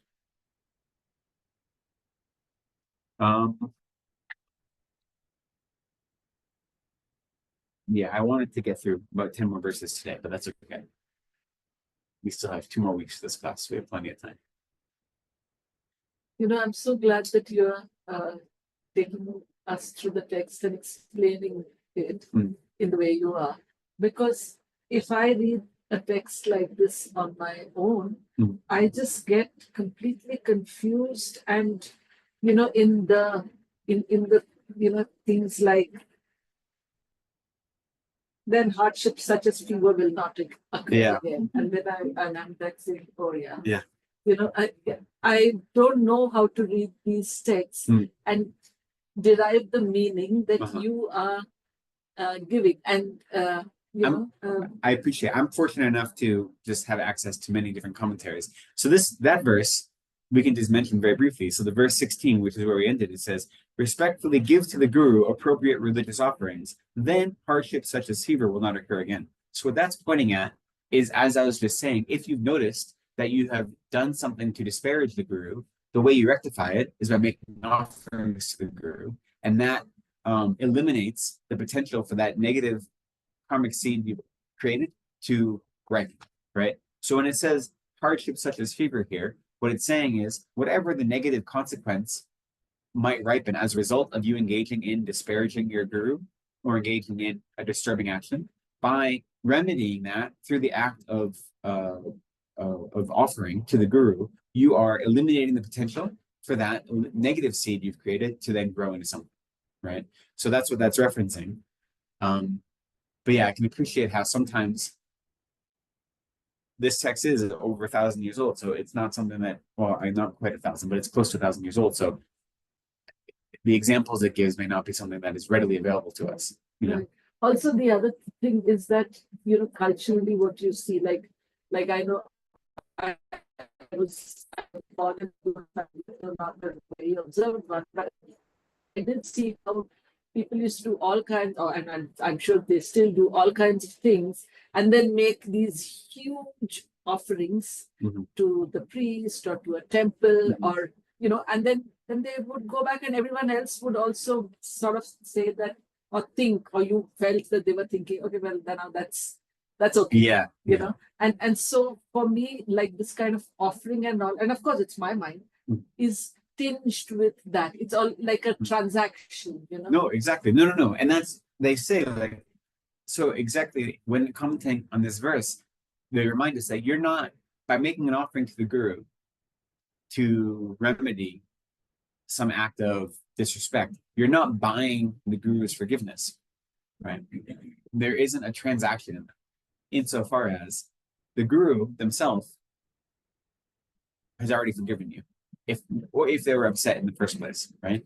You're not purchasing salvation from them, but you're recognizing that you engage in a harmful action, and the best way to remedy that is to engage in the opposite with relation to the same object, right? So if you engage in a harmful action towards the guru, the way to overcome that is to engage in a more explicitly virtuous action in relationship to that same object, in this case, the guru. And so the purification of your negative karma isn't coming from the guru. And it's not coming from some judge. It's not coming from some omnipotent being who says, "Oh, good for you. You're back in the red. I mean, you're out of the red. You're back in the black." Right? It's not a matter of judgment. It's a matter of us recognizing that our negative actions are only going to have negative consequences. That's always true, and it's even more true when those negative actions are in relationship to objects such as gurus, right? And so, because of that, they are the perfect object to then remedy it, right? Because of that power, of the power of the object themselves. But we're not buying forgiveness. And so if you have this mindset that I can do whatever I want and then buy my way out of it, the problem is that you're not actually purifying your virtue. I mean, excuse me, you're not purifying your negative actions because you're not engaging in virtue, right? If you say, well, I can do whatever I want, and it's, you know, it's not the same as like cheating on a diet, you know. You can't, the point of, I'm trying to think of how to say this. And so, for instance, we talked earlier about doing something just for the sake of generating merit. Seems like the wrong reason to do something, right? So when you engage in an act of generosity, of any generosity, not just generosity towards your guru, we say generosity is the mind that wants to give. It doesn't matter what you're giving. So let's talk about generosity only in terms of so generosity of material goods. Never mind generosity of practice or generosity of dharma. Generosity of material goods, which is like this the smallest kind of generosity you can get. But okay, let's just focus on that. The act of generosity that a bodhisattva would embody has nothing to do with what is being given, but it is the mind that wants to give, and the mind that gives with no expectation of return, of anything in return. So if the only reason I'm making an offering, whether it be to the Buddhas or to my teacher or to the homeless people on the street, is because I want something in return, whether that be their praise, their admiration, the purification of my native karma, the merit that accumulates from that. If I'm giving because I want any of those things, then that's not actually giving. So it's not actually a virtuous act. It may still have positive consequences for the recipient or whatever that is, and that's great, but those are very short term, right? Which is something that's hard for us to sometimes wrap our head around. But I can, if I have the money to go, you know, get rid of all, to not get rid of, but make offerings of food and shelter to all the homeless people that live in the city. If I could eliminate hunger and homelessness, but I had no virtuous mind doing it, I just wanted to be praised as being the person who did that, then it would benefit those people, definitely. But benefit in this one life is very small benefit, which isn't to say we shouldn't do it, right? We should help anyone we can in any way that we are able to, given our resources, but it's very small benefit compared to the bigger benefit of working to become Buddhists so we can help in a spiritual way, right? So we should never use that as an excuse to not help people in worldly ways if we have the means to. But we have to remember that that is a very limited type of benefit that has very strict parameters. And if the only expect something in return, then that's denying a much bigger type of benefit, both for the recipient and also for ourselves. Because you also know when you receive something, if there are strings attached to it, you feel that when you receive it, right? And so as a recipient of someone, you can't accept it as wholeheartedly as you would if there were no strings attached. And it's hard for me when someone gives me something and I know they're giving it to me with no strings attached to think there are no strings. Because I'm so used to like people expecting something in response, right? Because we're so used to this transactional relationship to contemporary life. I'm sure it's the same as life was at the time of the Buddha as well. As human beings, we're used to this transactional nature. And so it's our responsibility to do our best to avoid that. And so it is true that we can purify any negative karma we've created, and that making offerings to the guru is a really powerful way to purify negative karma we've created in relation to slandering or disparaging the guru. So that is true, but it doesn't give us license to engage in harmful action, to then think we can just fix it later on, because then any actions we do later on, if we only do it purely for the sake of covering up, if we engage in harmful action with the intention to then try to purify it later on, that later action is still not going to be virtuous, because it's going to be exactly as you said, transaction. And so it's something to avoid, you know. So you don't want to create the negativity in the first place, obviously, but this also don't let that be a stone that weighs you down and stops you from practicing. So we have to try to find that balance. Okay, so that, I guess, is a good place to end on verse 16, and we'll continue next week. Well, Venerable Gyalten will continue next week. So there's 2 more classes in this series. So, and that'll bring us through the end of the month. So Venerable Gyalten will be here next weekend, and I will be here the weekend after that to close everything.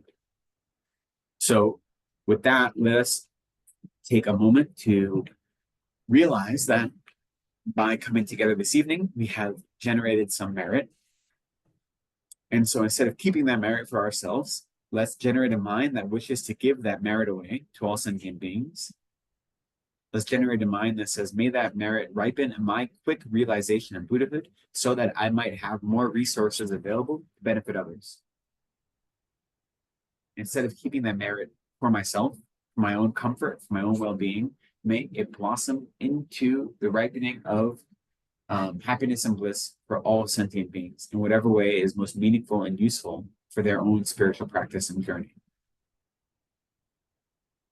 So generate a strong mind of dedication in that way. And by doing so, we actually seal in the merit. You know, merit, positive karma we create can be in the same way that we can purify negative karma by engaging in virtuous actions. We can destroy positive karma by engaging in negative actions. Generating a mind of anger can destroy eons worth of positive karma we've created, depending on the object of our anger. So by dedicating the merit, giving it away to other sentient beings, we're actually preserving it. What we're doing is we're making it impossible to be destroyed because you've already given it away. So we dedicate our merit to all sentient beings that they might always meet Mahayana spiritual friends, that they might practice the Mahayana Dharma, that they might quickly and more quickly be free from all the sufferings of samsara and achieve the perfect bliss of Buddhahood. We dedicate so that all of our holy teachers might have the aspect of long and healthy lives, so they can continue teaching the Dharma to all sentient beings.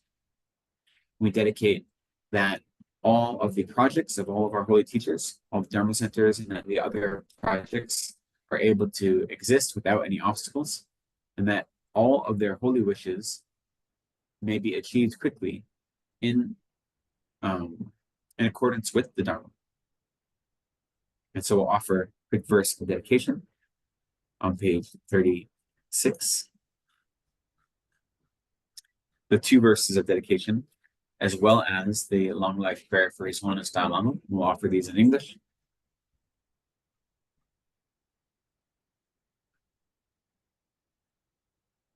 Due to the merit of these virtuous actions, may I quickly attain the state of the Guru Buddha and lead all living beings without exception into that enlightened state.